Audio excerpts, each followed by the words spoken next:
Well, as we move through the summer and move towards a new ministry season in the fall, I wanted to just take a moment to share why, as a leadership team, we've decided to go all in on the church at home model instead of trying to put on live services at the church as they were before the pandemic.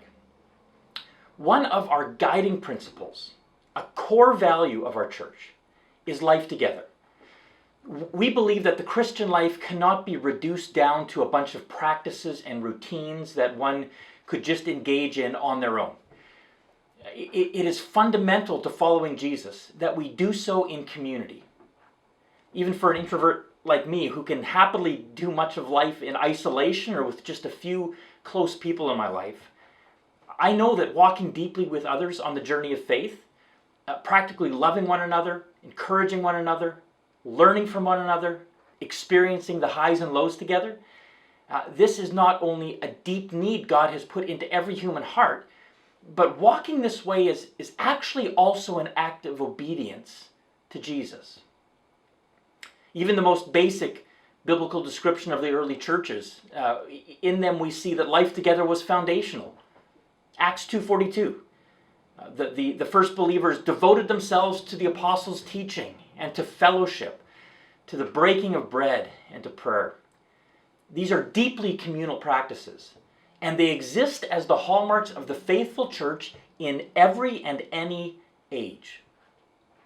As we've considered what services on campus might look like, given the guidance our provincial authorities have outlined, we don't believe that we can facilitate that kind of experience to the same degree that we could right now in a small group setting. With caps of 50 people in a service, which includes any staff and volunteers helping to put the service on, questions around the advisability of public singing, a need to facilitate one-way flow of traffic, one entrance into the building and a separate exit, which kind of mitigates against informal connection and bumping into each other, the need to space people out in the auditorium, and the inability to offer programs for kids simultaneously because of capacity restrictions.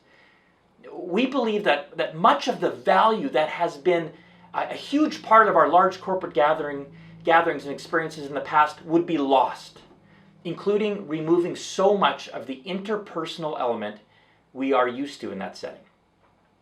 Additionally, given the number of services we'd need to offer in order to accommodate everyone, and the cleaning regulations we'd need to adhere to, it's clear that far more staff time would go into trying to put on these services than has ever been the case in the past, and with less impact. And there is a lot more we believe we're called to do than just facilitate weekend services. We don't think it's wise to shutter those other ministry plans we have to only put on weekend services.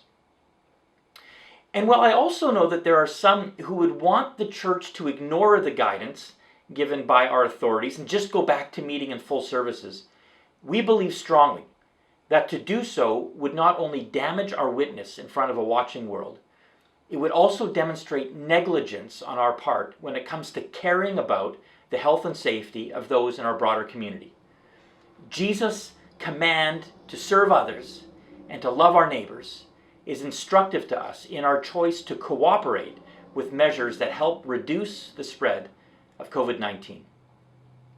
For all these reasons, we firmly believe that adopting the church at home model is the most effective way forward at this time, because that's a setting in which we can gather around the Word, we can gather in worship, we can pray together, and we can do it all with greater interpersonal, life-on-life connection.